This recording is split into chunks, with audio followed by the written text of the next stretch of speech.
Well, it is so nice to see so many people here in my living room. Very often people will come to the house in Princeton, yeah, and they wish to meet with me and they want to ask about my life and my work.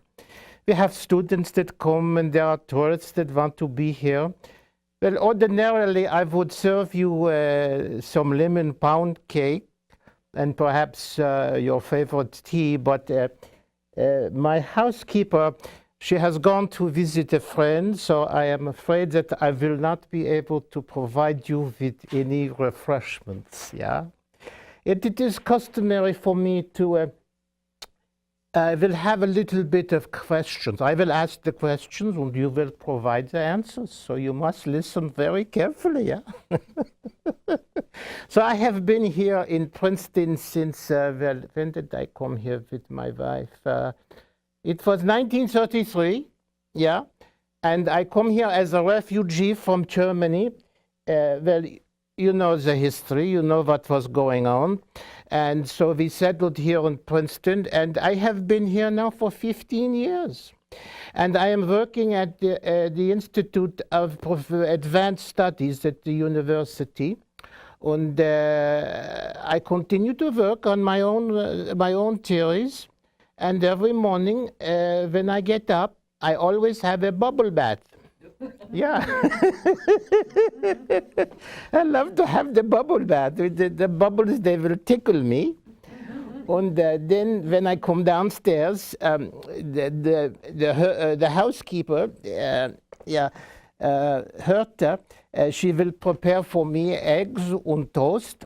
And I will have, usually I will have a little tea. I prefer tea, not coffee. I'm going to have a little bit now. I'm sorry, I cannot provide you with a cup of tea, but you will enjoy my enjoyment of the tea, yeah? Yeah, that's pretty good. And we have to have the toast with the butter and honey. I love honey. I will have a whole a pound of honey in 1 week, yeah. And then I will read the paper. And after that, I will walk to the institute to continue my work.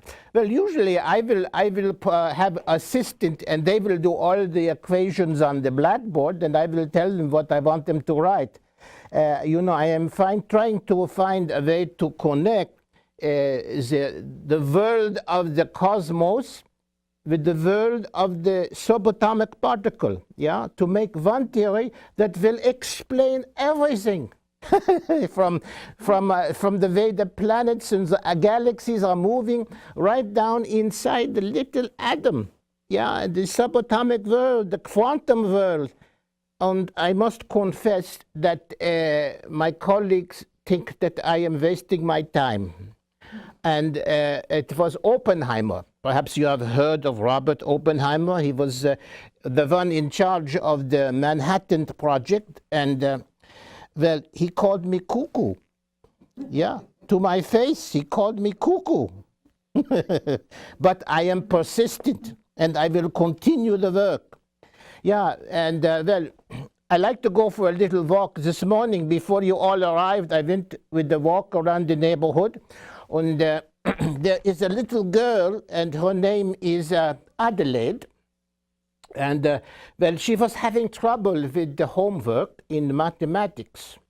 And I know that she wanted to ask me, but her mother said, no, you cannot bother Professor Einstein. So, but she got some cookies. When she come to the house with a plate of cookies, it was like a what is the word? Like a bribe, yeah? So we sit on the porch, and I helped her with the mathematics. On this morning, she come and she give me a present for all the help that I get her, because she succeeded on the test in the school. And I have trying to master the physics of the yo-yo. And well, I will demonstrate for you what I have accomplished so far. Yeah, you see? That's pretty good. And also, she taught me how to do another trick. Now, I will ask you to be careful. Yeah, well, here it comes. Whoa, No, I see, I have not mastered completely the physics of the yo-yo. Oftentimes, when people come here, they are surprised to find me. They always think that I am always an old man. But when I tell them that no, I was a little baby, yeah, like you. I was born in the city of Ulm in Germany, and actually it was in Bavaria. And it was I forget my own birthday, 1879. Yeah, and my father was he was in charge of a featherbed factory. My mother, Paulina, was a very gifted musician, and she wanted to inspire me to learn music. I wanted to play the piano like her, but she insisted that I play the piano. You know, when I was first born, I don't remember because I was just a little baby, but I am told that my grandmother looked at me and she said, "Oh my God, what a big fat baby. I feel sorry for the mother." And well, we had a housekeeper at the time, and she called me a little dummy, yeah, because it took me a long time to speak out loud, not because I did not understand language, but I wanted to make sure that I was going to speak correctly. The words that I wanted to say, I would whisper them to myself. "Mommy, I want to go outside and play." You see, I would whisper them, and when I was sure they was correct, then I would speak them out loud, but very precisely and very slowly. And that gave the impression to people that poor Albert, he's a little slow up there. Well, I did not go to school at the age that the other children, no.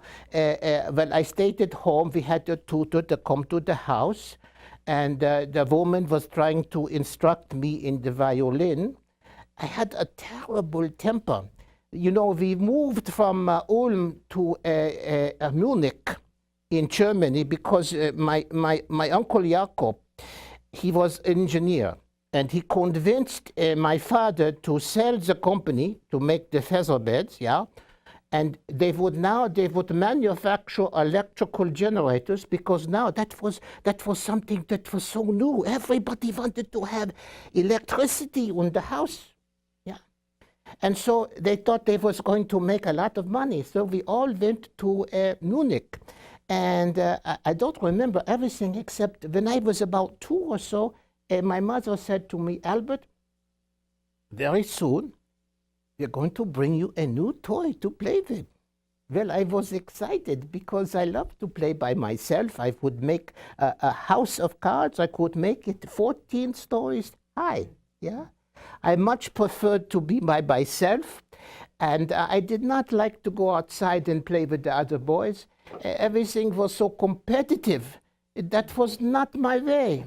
So one day I am home with the housekeeper, and my mother and father, they come to the house in the car, yeah, and my mother opened the door. She said, "Albert, come see the new toy." And so I rushed over, and she was holding something in her arms. It was covered in a blanket. So I take off the blanket and I look. But what kind of toy is this? Where are the wheels? It was my baby sister. Yeah, Maya, we call her. And I was telling you that I have a very terrible temper when I was a child. If I did not get my own way, I would throw myself on the floor. I would beat the floor with my fist until my face turned red, and I would stop breathing. And one time, my sister Maya, she upset me. So I found my father's wooden bowling ball, and I threw it at her, yeah, and I hit her, yeah. And she cried. She went screaming into the house. Another time we are outside in the yard, and she upset me, so I pick up a little rake and I threw it at her. Yeah, and I hit her, yeah. Then I was not sorry. She deserved it. And also I was upset with the tutor trying to teach me how to play music. So I pick up the chair, but smaller than this chair, and I threw it at the tutor, and I hit her, and she was screaming. She ran out of the house, and she never come back.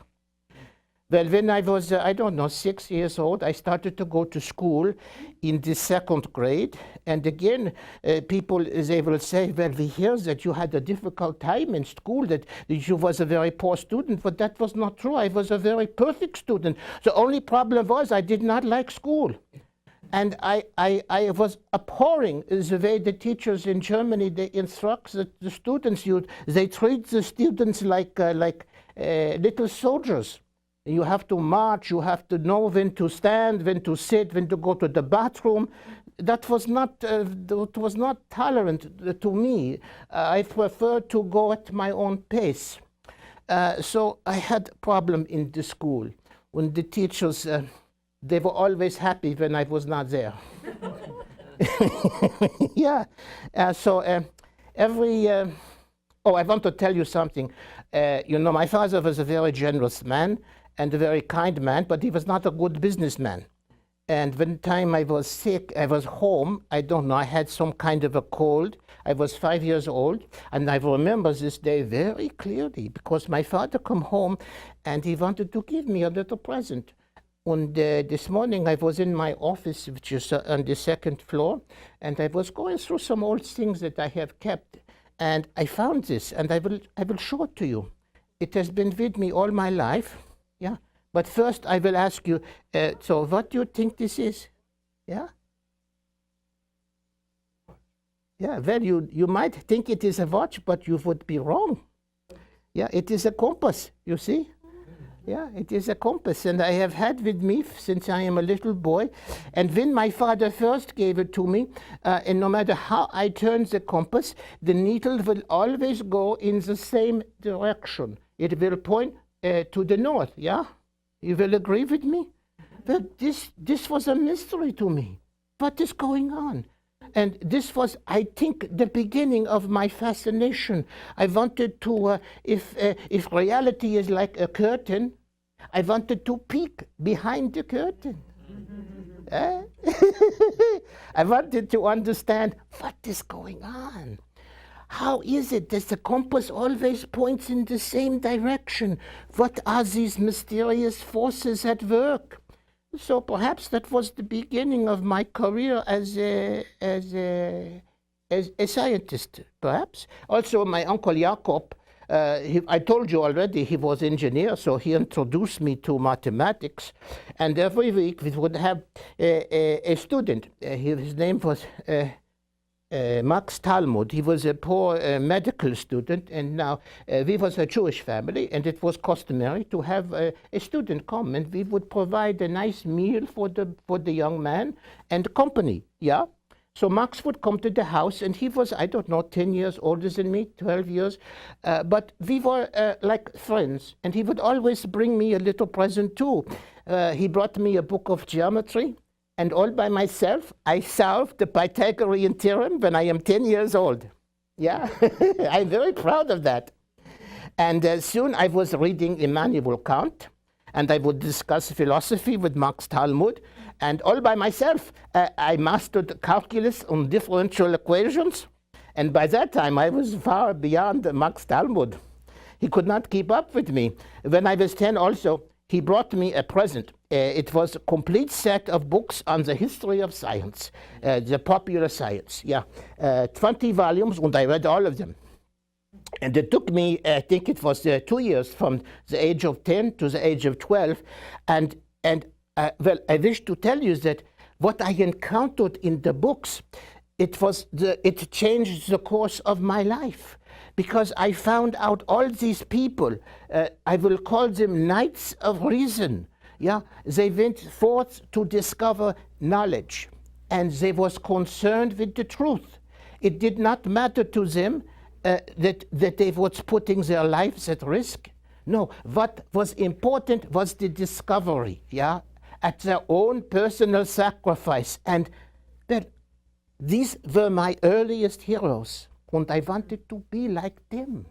Perhaps you have heard of, at one time, everybody in the world believe that the earth is completely still, and it does not turn around, it does not move, And that is what Ptolemy, he was teaching the world. Everybody believed that for, I don't know, 2,000 years. And if you said, no, well, I think you are wrong, Ptolemy. Actually, the world is moving. They say, no, you are crazy, and we will prove it to you. If the world is moving, then when I jump up, I should come down in a different place. Now, well, I will show you. I will demonstrate for you. Now, you see where the feet are? Yeah, now I will jump up. You see, they come down in the same place. Therefore, the world does not move. But you know, after Ptolemy, there was a Polish scientist by the name of, can you remember the name of the guy? His name was Copernicus. And he was a scientist, yeah, astronomer. And he said, no, no, no, no. The world is moving, and it is going around the sun. The sun is the center of the universe, not the earth. Well, this was shocking to people. It went against entirely what people believe, what common sense would tell you. You can see the sun. It rises in one way, it goes across the sky, and there it sets over there. Yeah, but Copernicus said, no, no, the sun does not move like that. It is the earth that is revolving, you see. They thought he was crazy. But he insisted, so he was another knight of reason. And then later there was Galileo, the Italian scientist, and he discovered the moons of Jupiter. So how could the earth be the center? If there was another planet with its own moons going around it, yeah. Well, so he was believing in what Copernicus say, and so he made an enemy out of the Pope. The Pope said, no, no, no, Galileo, you cannot say that. You know, no, we know that the earth is the center of the universe. Everything goes around the earth. And they brought him to Rome, and they wanted to punish him, but he was a knight of reason, yeah? He would not break down. Even though when he was an old man, they put him in house arrest, yeah? Because he would not say, you are wrong, I am right. No, it was the other way around. I am right, you are wrong. Yeah, so he was, to me, he was heroic. And I will tell you something else. Perhaps you know this already, but you know, it was Galileo. He was the one who conceived of relativity. He said all motion is relative. You cannot know you are moving except in relation to something else. Have you ever sat in an automobile, and there is another automobile right beside you, and you're at rest, and all of a sudden, perhaps the other car, it begins to move away. And for a split second, you don't know. Are you the one that is moving, or is it the other car? Yeah? And also, if you are in airplane, have you been in the airplane? Yeah? Well, yeah, you are in the airplane, and it is a very calm flight, and the windows are closed, so you cannot look out. You don't hear the engines. You don't know you are moving. You don't know that you are flying at hundreds of miles an hour, except in relation to something else, which is what? The earth or the ocean. You look out the window, oh my God, I'm moving. You see, all motion is relative. So what I did not mean to tell you that already, but yeah, so there we are living in Munich, and my father is doing very well in the new business, making electrical generators with my uncle Jakob. But unfortunately, they made some very bad business decisions, and they prefer to develop the machines that use direct current, when the whole world is going with alternating current. Yeah, so they did not get certain contracts, so they sell the business again, and the whole family, they want to go to Italy to begin again, a new business, but not Albert, no, no. I have to stay in Munich and live with some relatives while the family goes to Italy. Well, I was very disappointed. I wanted to be with my family. I missed them. Especially, I missed to play with my sister Maya. But they said, no, Albert, you must stay here, complete your high school education. Oh, well, I cannot tell you how much I hated going to high school. I wanted so much to be in Italy Everything I read about the country, it appealed to me. The language, the people, the colors, yeah? So I conspired to find a way to get to Italy. When I am 15 years old, yeah, so I went to the family doctor and I said to him, doctor, actually he was related to Max Talmud.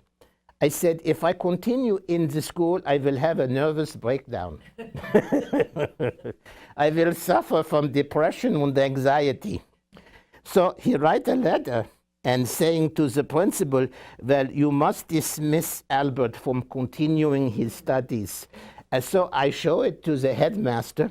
Well, he looked at my record and he said, well, Albert, you are a very promising student. You have very high grades on mathematics, on science.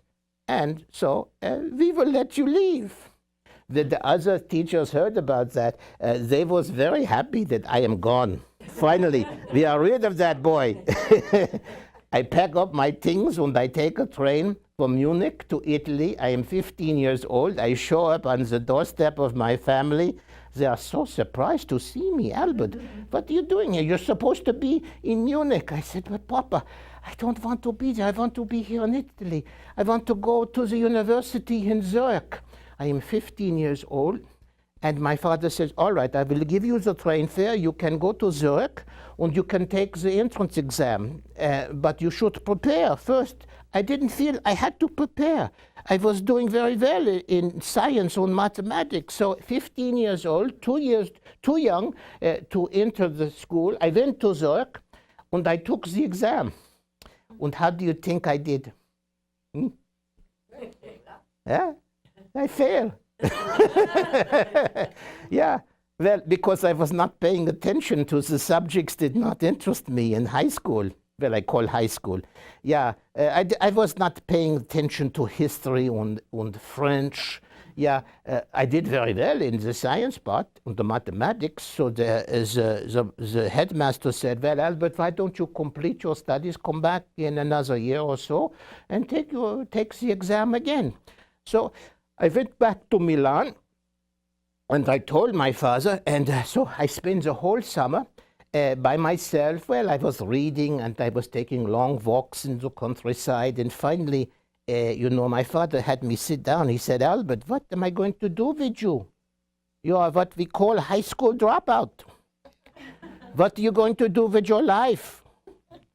I said, I want to be a philosopher. He said, no, I want you to be an electrical engineer like your Uncle Jacob. But I don't want to be an electrical engineer. I want to be a knight of reason. I wanted to make discoveries on the sea of knowledge. So I was insistent. My father arranged for me to live in Switzerland in a little town called Aro.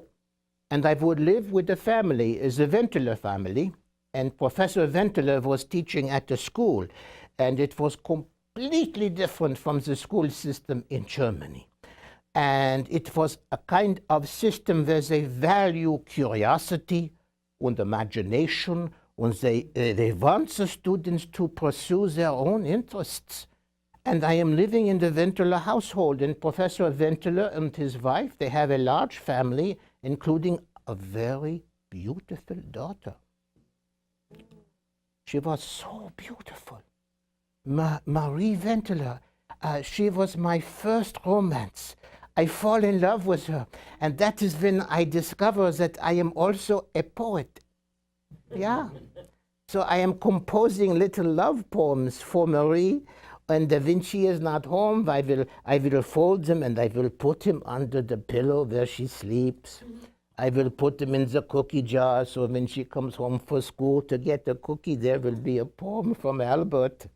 My parents were very happy that they like Marie Ventler, and they hope that one day we will get married, and that is my hope too.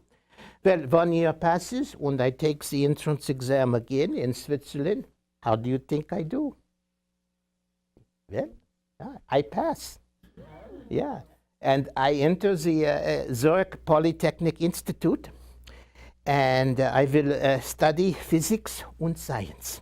And if I am successful, I will be eligible to be a teacher of high school physics and mathematics.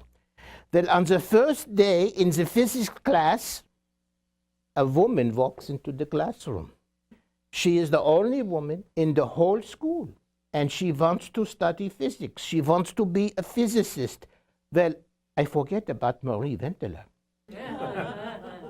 When I see this woman and I hear the questions that she asks the professor, and I hear her own answers, yeah, I understand that she is a brilliant woman. And her name is Mileva Maric, and she is from Serbia. She is older than me by 2-3 years. And when I write to my mother about this, well, I forget to tell you that now I am a student. I am living in my own apartment in Zurich, and I get a little allowance from the family. And it is a small apartment, but Mileva and I, we will spend much time together studying. We are both concerned about the most advanced ideas in science, especially in physics.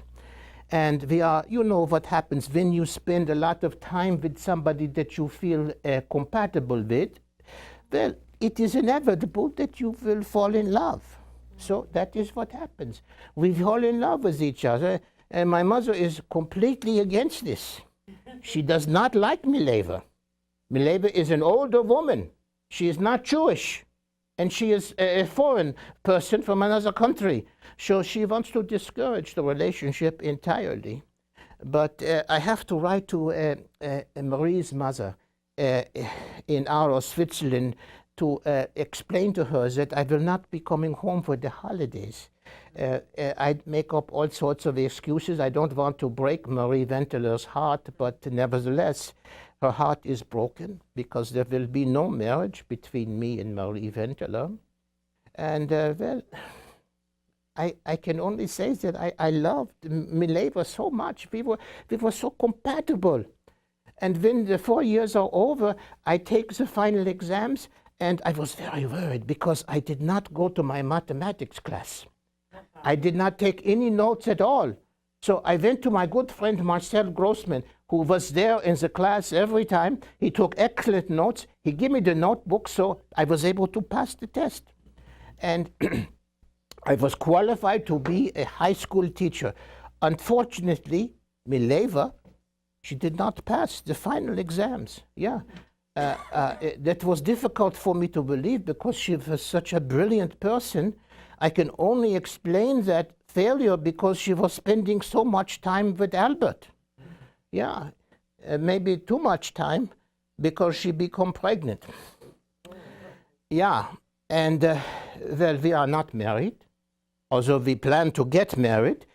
She went back to Serbia to be with her family, and she wrote to tell me that she was going to have the baby, and we gave the name Liesel to the little child, the little girl, whom I never saw, ever. We decided to give up the baby for adoption. Yeah.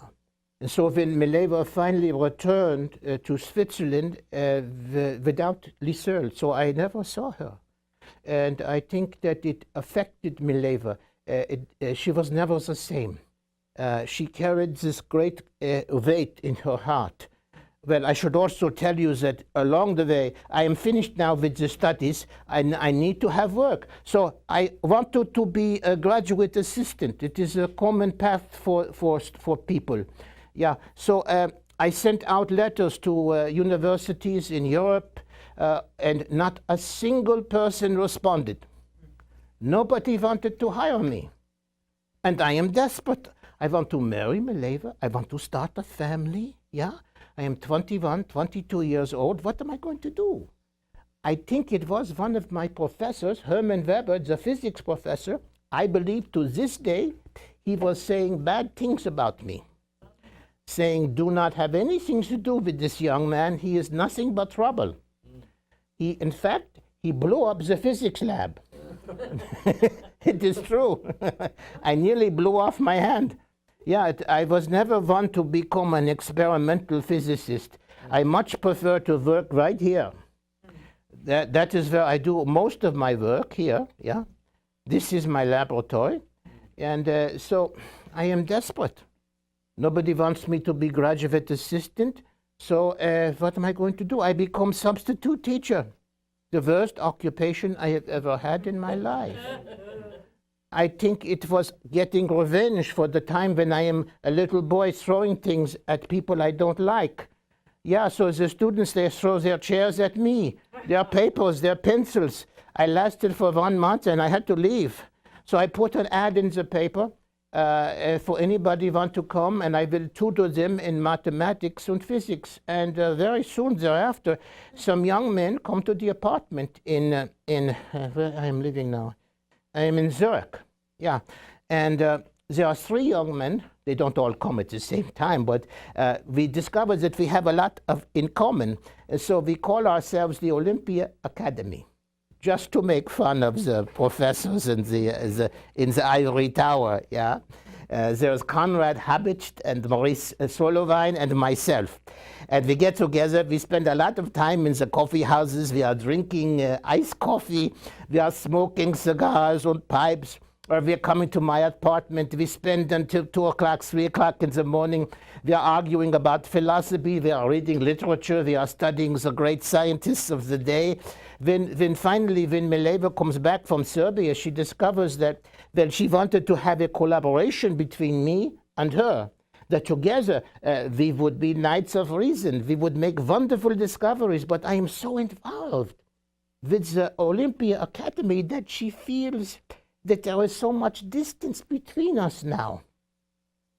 Well, I still need to have some kind of a work that will bring me money. So I call Maurice Marcel Grossman. He was the person who gave me his mathematical notes, yeah? And I know that he is connected. And I tell him, Marcel, I have to find some kind of a job. Anything, I don't care what it is. So he says, well, wait, I think my father knows somebody in Bern, Switzerland. And sure enough, in Bern, Switzerland, there is a patent office. And they will be looking for a 3rd-class patent expert. So I know I am very competent and very confident. So I take the train from Zurich to Bern, and I interview for the position, and I am hired.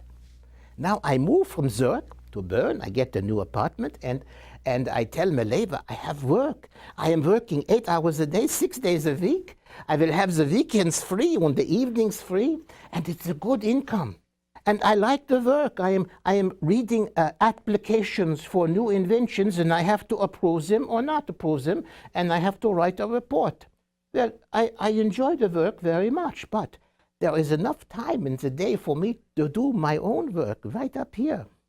So, if this was my desk here on the patent office, when the supervisor is not paying attention, I will remove the drawer and take out my notes and continue my own work. I call it my advanced physics lab. It is just a collection of random notes. And of course, I close the drawer when he is walking by. And in the evenings, I also I will do my own work at home. We have a little boy, our first child, Hans. Well, no, it is not our first child. We had a little girl whom I never saw, and now we have Hans Albert, a little boy, and when Mileva is very happy now we have a child, but also she has got to give up her dreams to be a scientist. She is so busy taking care of the apartment and Hans Albert and Big Albert, and I can see that always there is this cloud of depression around her. If you were to visit me at that time, in the evenings, you would find me sitting in the chair here, and I am rocking the little crib with the baby, and I am reading with the other hand. Yeah, that was my life. But at work, I am pursuing my own thoughts, my own ideas. When I was at Aarau, Switzerland, 15 years old, it occurred to me, what would it be like to travel alongside a beam of light? Suppose I could ride a beam of light. What would I experience? What would happen to time and space? And that is obsessing me. I cannot stop thinking about it. I am dreaming about it, yeah? And so then I am 26 years old, yeah. I'm working at the patent office in Bern, Switzerland. I will publish 5 papers over a short period of time. And one of them is on the electromagnetism of moving bodies, otherwise known as the theory of special relativity. Yeah. Do you want to hear a little bit about it? Yeah, you are sure? But I don't know if I can explain it to you. It is very simple, though. Remember, I told you that it was Galileo who said that all motion is relative. Yeah. And you accept that? It is true. You can't know you are moving except in relation to something else. So, well, what is the something else? To measure motion, you would think you would need something at rest. Yeah, so we want to know how fast am I walking across the carpet? Well, in relation to something that is at rest, like the chair. Well, back a long time ago in the, I don't know, when Galileo and then Isaac Newton, they would say that the Earth is at rest. It is enough that we can make our calculations back based on that. In fact, it was Newton who said that all of space is absolute. It does not move. It does not change. In fact, he would say that time itself is absolute. Time and space, they are completely separate. They are independent. Yeah? 1 hour is 1 hour. It does not matter if you're on the moon. One interval of time, an hour, a minute, a second, it is the same. 1 inch, 1 foot, a yard, it is the same, no matter where you are. Yeah? You agree with me? That is what people believed. But you see, I understand there is a problem. What is the problem? What is the conflict? The conflict has to do with the, well, let me show you. Suppose that there is a train, and the train is moving on the track in this direction, yeah? And there are windows on the train, and you are waiting for the train to stop on the platform, so you can look into the train, and you will see me with the ball. And I will throw the ball up in the air. From my point of view, where does the ball fall? At my feet, yeah, right on the floor of the train. But you are watching the train go by. What do you see? You don't see the same thing. You will see the ball, it will seem to be moving at an angle, because the train is moving so much, and the distance it is covered is the distance the ball will cover here. As it appears to go traveling, the motion of the ball appears to be at an angle from your point of view. Yeah, from my point of view, it is straight down. But you are seeing the moving train. Well, which point of view is the correct one? Yeah. They are both correct. Yeah, they are relative to where you are and how fast you are moving. You are relatively still. I am in the train. If I had a ball and the train is moving at 30 miles an hour and I am tossing the ball to a friend at the end of the train, well, he was one of the passengers, and I throw the ball at 5 miles an hour, how fast is the ball traveling from your point of view, your frame of reference? Galileo said you can add speeds, and he was correct. You can add the speed of the train to the speed of the ball, so you get what? 35 miles per hour. That is how fast the ball is traveling from your frame of reference, but not from my frame of reference. For me, it is only 5 miles an hour, which is correct. They are both correct. Yeah, you cannot say one is more correct than the other. They are both correct. Well, now suppose I have I will show you. I have a flashlight. You never know when you're going outside in the dark, you will need a flashlight.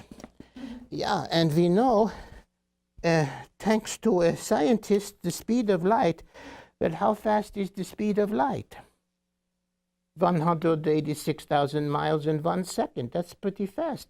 Like going around the Earth 7 times in 1 second. Yeah. So, well, here is the light. The train is going in this direction, yeah. Galileo said you can add speeds. So, could we add the speed of the train to the speed of the light to tell us the new speed of the light? No. We cannot, because we know that the speed of light is invariant. It does not change. Even if I turn it around and shine it out of the back of the train, it doesn't matter. You cannot subtract the speed of the train from the speed of the light. It will always be the same. And that is the problem that was bothering me, obsessing me. How can I reconcile what we know about the speed of light with the relativity of motion? So I will put this down here. One day I am walking home from work with my good friend Michel Bessot. He was also a scientist and a patent clerk in the same office. And I explained to him the problems that I am having. And he is trying to help me. He is providing his own ideas.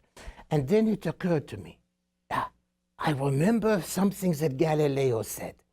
He had a thought experiment. We call it the Gedanken experiment in German. And he said, Galileo said, suppose there is you're on the dock, yeah? And here is a boat, and the boat is traveling past you, and there is a mast, yeah? Can you picture the mast?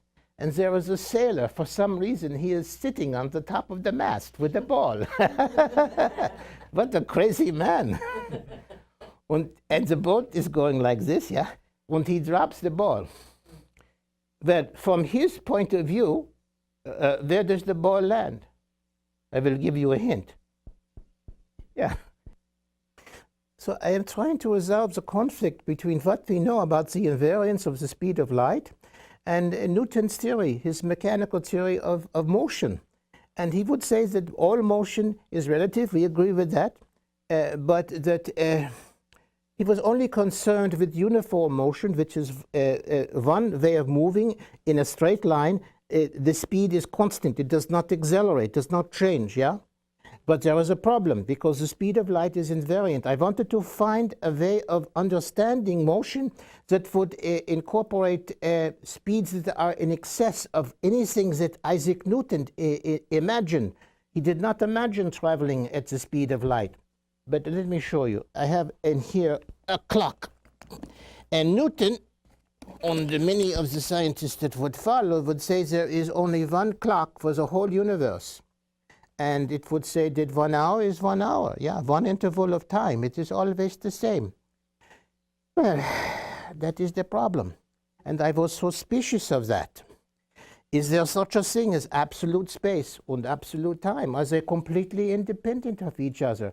The time will flow along like the river that has nothing to do with where you are and how fast you are moving.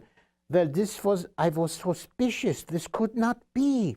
And I was telling you about my conversation with Michel Bessot, a colleague at the patent office, and reminding him of what Galileo said. And I said to Michel, well, suppose that this mast is the distance that a beam of light will travel in 1 second. It is a very high mast. So from the point of view of the sailor on board the boat, the light will, well, I will show you. Where is the light again? It will seem to fly right to the base of the mast. Yeah, right. See, you see? Yeah, but you are watching from the dock, and for you, as the boat is traveling this way, it will seem to go at an angle. Therefore, it will be covering more distance. And if light, the speed of light is constant and does not change, then what must change for the speed to be invariant? Speed is nothing more than distance divided by time. Yeah? So what has to change to keep the values of light the same is distance and time. Yeah? Distance is a substitute word for space. Space and time, they cannot be absolutely independent of each other. Then here, I will show you something else. There is it, yeah. I have here a simple equation that I bet you learned. Yeah. It is S is speed equals what? Distance divided by time. Yeah. Well, if the value of S is the speed of light, then in order for the equation to work, You have to change distance and time. That is space and time. They are not absolute the way that Newton thought. They must change depending upon where you are and how fast you are traveling. So perhaps we can do an experiment. Yeah, I will put this down. And we have a rocket ship. It is made of glass. And we're going to put this young person right there. What is your name? Patricia. Patricia. We're going to put Patricia, she is going to go off into space, or she is going to accelerate towards the speed of light. She is going to go to a distant galaxy, the nearest one to the Earth, to the Milky Way. And she has an exact twin. And there is the twin right there. Yeah, and what is your name? Felicia. Felicia, and you are both 30 years old. Yeah? Right. Yeah, and you are twins, yeah? And we also have a powerful telescope, and so powerful that we can look inside the glass rocket ship and we can see everything that Patricia is doing and what is happening to her. So be very careful. For some reason, we don't know why, you have taken with you a measuring stick, and you will agree that this is 3 feet. Yeah, you see, okay. And also we can listen to your heartbeat, and we can listen to the ticky-tacks on your watch. Very powerful instruments that we have on the Earth. So we wave goodbye to you. Goodbye, Patricia. Good luck in space. Off you go. You're accelerating towards the speed of light. And as we look through the powerful telescope, we observe some very, very significant changes. Yeah, it appears that as you get close to the speed of light, when we are looking at the ship, it is traveling in this direction. It appears to be shortening. And everything inside the spaceship is also contracting. Yeah, the distance, it is contracting, but nothing is changing for you. Everything is the same. When we look at you in the mirror, in the rocket ship, and you look at yourself, you see what you ordinarily look like. But when we look into the rocket ship and we see you, you look like a little piece of spaghetti. Yeah. And everything inside the rocket ship is also contracting. When we listen to your heartbeat, yeah, for you it is normal, yeah. But when we listen, there is more time between one pulse and the next. You see, here is one pulse.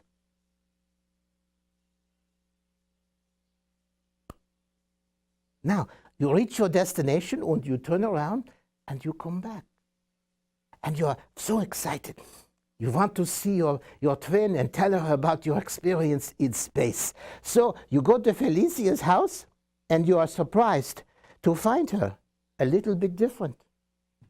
So I will ask you the question. Well, I will ask all of you the question. Is Patricia the same age as her twin? Is she older, or is she perhaps younger than Felicia? Older. Older. Some people, well, I have the answer. I write it down in case I forget. Yeah, well, here it is in the special envelope. Yeah, I will read it out loud. You will be younger than your stay-at-home twin. Yeah, perhaps for you 5 years have passed, but for Felicia 20 years have passed. Yeah, you see. So what can we conclude from that experiment? That time and space, they are not independent. They are connected to where you are and how fast you are traveling. Newton was wrong, you see? And the faster you go, the slower the time is. Yeah?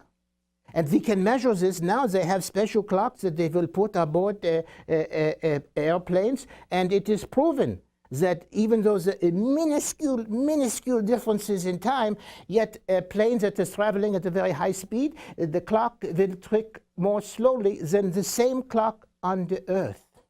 It all depends on how fast you are traveling and where you are going. Space and time, they are relative. Well, So I published this paper along with 4 others, and well, I get the attention of other physicists in Europe, and they are surprised when one of them comes to the office one day and they see that I am still a third-class patent clerk. I maintain my position because it is good money and I enjoy the work. When I hand in my dissertation to become a PhD, yeah, the professor says it is too short, Einstein. Yeah, so I had one line. He said, yeah, okay, you pass. Yeah, so I become doctor. And I published 5 papers in 1905. I'm 26 years old. One of them is almost like an afterthought. It was when I saw that, why do you have energy and matter? Why do you have 2 different phenomena? Why don't you put them together? So I make a formula. Energy is mass times the square of the speed of light. A little bit of mass contains an enormous amount of energy.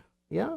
In fact, if you could extract the energy from one little raisin, you would have enough power for the city of New York, for the lights, for I don't know how long, perhaps for an entire week, you see?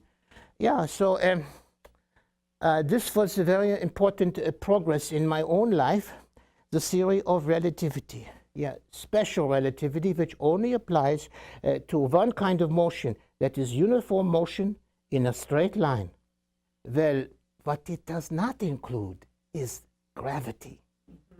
And for the next 10 years, I will spend as much time and energy as I can to incorporate gravity into my theory and to expand it, because I suspect that Newton was wrong. Yeah. He thought that gravity was a mysterious interaction between one being or one body and another, and it would happen instantaneously. The moon and the earth and the sun, this traveling, this thing with this force between bodies instantaneously. Yeah? Is that possible? Well, you see, if it is instantaneous, what will happen? It will be faster than the speed of light. Is that possible? No, it is not. So I am challenging Isaac Newton, and my colleagues said to me, Albert, you know, you are walking on very thin ice. You will destroy your career if you question Newton. His word is the last word on gravity. He didn't know what it was. He said, perhaps in the future there will be someone who come along that will give a clearer understanding of gravity. Well, that someone was me. There's other scientists, they were also pursuing to try to understand. And in fact, one of my colleagues, David Hilbert, he almost got all the honor himself with working on the final equations, because the principle of gravity, it has a mathematical foundation. And it is expressed in equations, and he almost reached the final equation, but I beat him to it. It is a long story. It was 10 years, 1915. Finally, I published in November 1915. I don't know, 1 week. Over the one paper in 4 weeks. And the final one was a final expression of general relativity, which incorporate all kinds of motion. If you have ever had a balloon, you blow it up and you release it. You know, it does not travel in a straight line. It goes every which way. So I wanted my theory to incorporate all these kinds of motions. Well,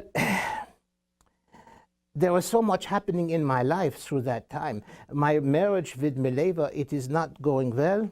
I am invited to go to Berlin to take a position at the University of Berlin. Well, I will have no teaching responsibilities. I can just pursue my own theories. Mileva does not want to leave Zurich. She is very comfortable there. And now we have 2 children, Hans Albert and Edward. Edward is a very sensitive boy. Yeah. And you know, we discovered that later on he is diagnosed with schizophrenia. And he will spend his adult life in institution. He wanted to be a psychiatrist. And he was brilliant, but he also had problems. Hans Albert will become a scientist and a refugee like myself, and he will teach at the University of California in Berkeley. So I accept the position in Berlin. I go there, and well, it begins a new chapter in my life when I begin a relationship with my first cousin, Elsa. A very close relationship with Elsa. But that is another story for another time. I wish to thank you all for being here today in my home in Princeton, New Jersey.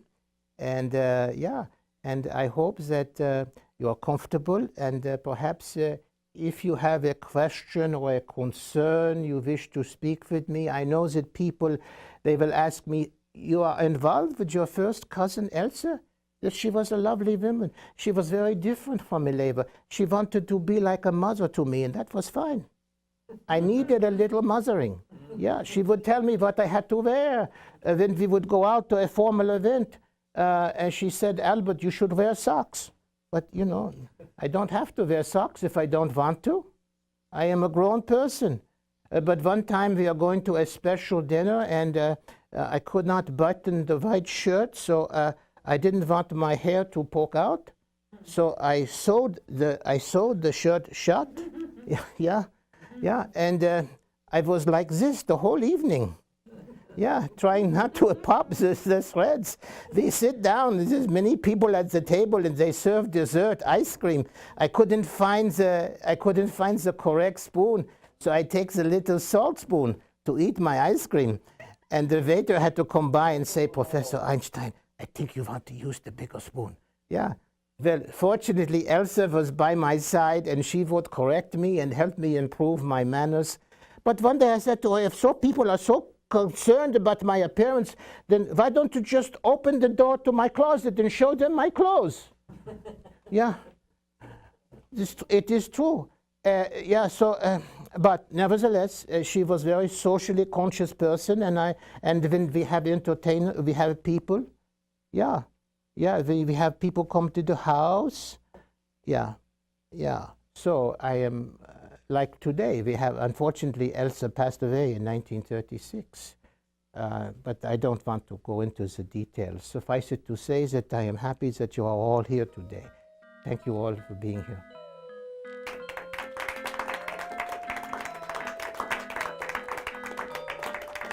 If you wish to come up and to speak with me personally about any things that you wish to ask me about, please come up to the cosmos here. Yeah. What is the evidence for believing that the speed of light is constant? Well, there was an important experiment done by Morley and Michelson. They wanted to prove there was something called the ether through which light waves travel. Like well, imagine it is like a gelatin that fills all